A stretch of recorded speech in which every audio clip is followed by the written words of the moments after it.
अस्सलाम वालेकुम स्टूडेंट्स। आज का जो टॉपिक हम डिस्कस करने जा रहे हैं वो है फ्रिक्शन। फ्रिक्शन किसे कहते हैं? फ्रिक्शन के टॉपिक से पहले हम दो फोर्सेस के बारे में बात कर लेते हैं।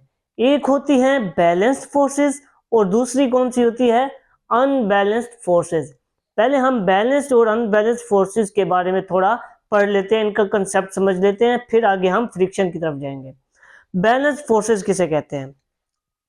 बैलेंस्ड फोर्सेस कहते हैं कि जब, अब ये फॉर एग्जांपल ये एक सरफेस है, ठीक है। अब इसके ऊपर एक क्या पड़ा है जी? बॉक्स पड़ा है। ये है बॉक्स, ठीक है। अब ये कौन सी पोजीशन में पड़ा है? रेस्ट पोजीशन में पड़ा है, ठीक है। अब हम क्या करते हैं, इस बॉक्स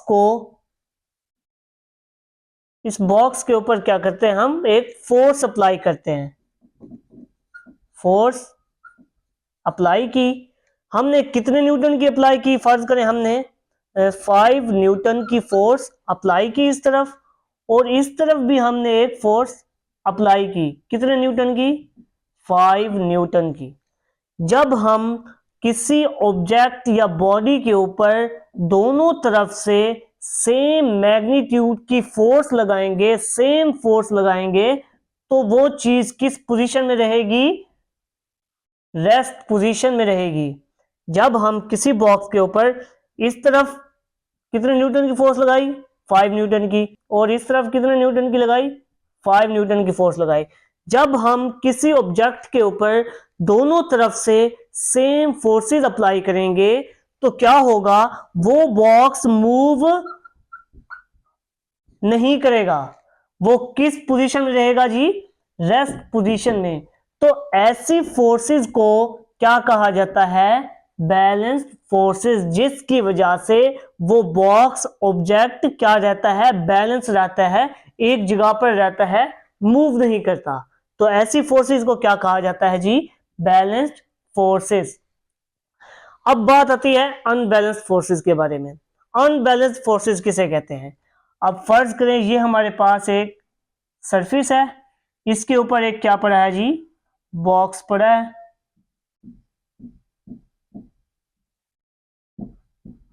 ठीक है। अब हम क्या करते हैं, इस ऑब्जेक्ट के ऊपर फोर्स लगाते हैं। कितने न्यूटन की? 10 न्यूटन की फोर्स लगाई, और हमने इसे इस तरफ फोर्स लगाई। कितने न्यूटन की? 5 न्यूटन की। अब मुझे आप ये बताएं कि ये बॉक्स किस तरफ मूव करेगा? राइट वर्ड मूव करेगा या लेफ्ट वर्ड? मेरे ख्याल से ये बॉक्स राइट वर्ड मूव करेगा, क्योंकि इस साइड से फोर्स क्या लग रही है? ज्यादा लग रही है। उस साइड से फोर्स क्या लग रही है? कम लग रही है। यहां पर फोर्स कितनी लग रही है? 5 न्यूटन की, और इस तरफ कितनी लग रही है?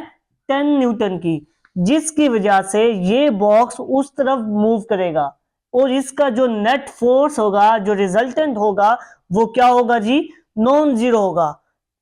तो ऐसी फोर्सेस को कहा जाता है जी अनबैलेंस्ड फोर्सेस, जिसकी वजह से, अनबैलेंस्ड का मतलब क्या होता है? कोई चीज बैलेंस ना रहना।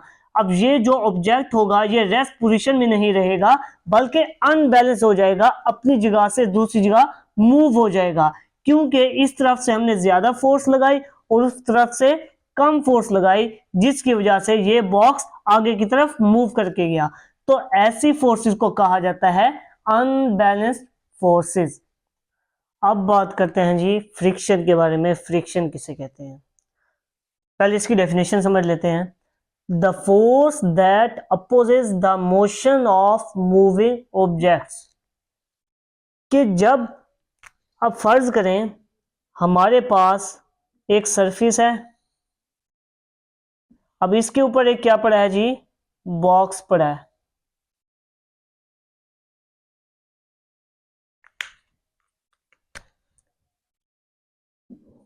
ठीक है।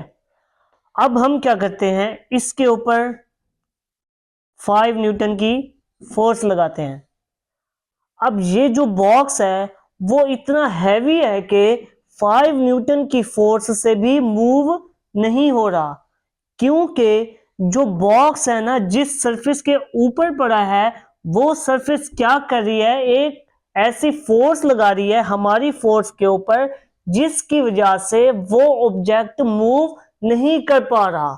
मतलब कि एक फ्रिक्शन ऐसी फोर्स होती है, फ्रिक्शन बेसिकली कहते हैं एक फोर्स को ही कहते हैं, एक तरह की फोर्स होती है जो कि क्या करती है, आपकी फोर्स को क्या करती है, अपोज कर रही होती है, रेजिस्ट कर रही होती है, जिसकी वजह से वो ऑब्जेक्ट मूव नहीं कर पा रहा होता। ठीक है, अब जैसा कि एक एग्जांपल ले लेते हैं, एक बॉल है, एक सरफेस के ऊपर पड़ी है, जमीन के ऊपर, इसके ऊपर हमने थोड़ी सी फोर्स लगाई। अब फोर्स लगाने से वो बॉल मूव करती है। अब एक टाइम ऐसा आता है, बॉल आगे जाकर क्या हो जाती है, रेस्ट पोजीशन में चली जाती है, रुक जाती है। वो किसकी वजह से होती है, सरफेस की फोर्स की वजह से। वो फोर्स कौन सी होती है, फ्रिक्शनल फोर्स होती है, जो कि आपके मूविंग ऑब्जेक्ट के ऊपर अपोजिट डायरेक्शन में फोर्स अप्लाई कर रही होती है। तो इस चीज को कहते हैं फ्रिक्शन, कि ऐसी फोर्स जो कि अपोजिट कर रही होती है किसी भी मोशन ऑफ मूविंग ऑब्जेक्ट को, किसी भी ऑब्जेक्ट की मोशन को क्या कर रही होती है, रेजिस्ट कर रही होती है, रोक रही होती है, जिसकी वजह से वो ऑब्जेक्ट आगे जाकर किसी न किसी पॉइंट के ऊपर रुक जाता है। वो होता है जी इस सरफेस की वजह से। अगर कोई सरफेस बिल्कुल प्लेन है तो वो बॉल भी आखिर थोड़ी देर बाद जाकर भी रुक जाएगी। अब एक और एग्जांपल ले लेते हैं। अब ये जो रोड होते हैं हमारे पास, ठीक है, ये जो सड़क होती है, अब इसके ऊपर, अब ये जो खुश्क सड़क होती है, इसके ऊपर चल रहे होते हैं हम इसके ऊपर हम नॉर्मल चल रहे होते हैं, ठीक है, नॉर्मल वॉक कर रहे होते हैं। और एक जो सरफेस है, एक जो सड़क है, अब उसके ऊपर क्या है, बारिश की वजह से वो जो सड़क है उसकी सरफेस जो है वो थोड़ी क्या है, स्लाइडिंग सरफेस है, जिसकी वजह से यहां पर चल पाना आसान होता है। और जो स्लाइडिंग सरफेस होती है वहां पर अपने आप को रोक पाना थोड़ा मुश्किल होता है। वो किसकी वजह से होता है, इस फ्रिक्शनल फोर्स की वजह से होता है। कि फ्रिक्शनल फोर्स ऐसी फोर्स होती है जो कि किसी भी मूविंग ऑब्जेक्ट को अपोजिट डायरेक्शन में रोक रही होती है। तो इस चीज को कहते हैं फ्रिक्शन। अब जो फ्रिक्शन होती है ना, फ्रिक्शन एक तरह की एक फोर्स है। अब फोर्स का जो यूनिट होता है वो क्या होता है जी, न्यूटन। और फ्रिक्शन का भी यूनिट क्या होगा,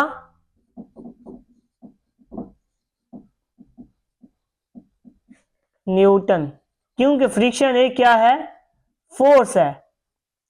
और जो फ्रिक्शन होती है उस और जो फ्रिक्शन होती है वो कौन सी क्वांटिटी है जी, वेक्टर क्वांटिटी है। क्योंकि फोर्स क्या होती है, वेक्टर क्वांटिटी होती है, उसकी डायरेक्शन और मैग्नीट्यूड दोनों होते हैं। तो ये क्या है जी, फ्रिक्शन और उसका यूनिट और उसकी क्वांटिटी के कौन सी क्वांटिटी है। ये था जी हमारा फ्रिक्शन का टॉपिक। आई होप ये टॉपिक आपको समझ आ गया होगा।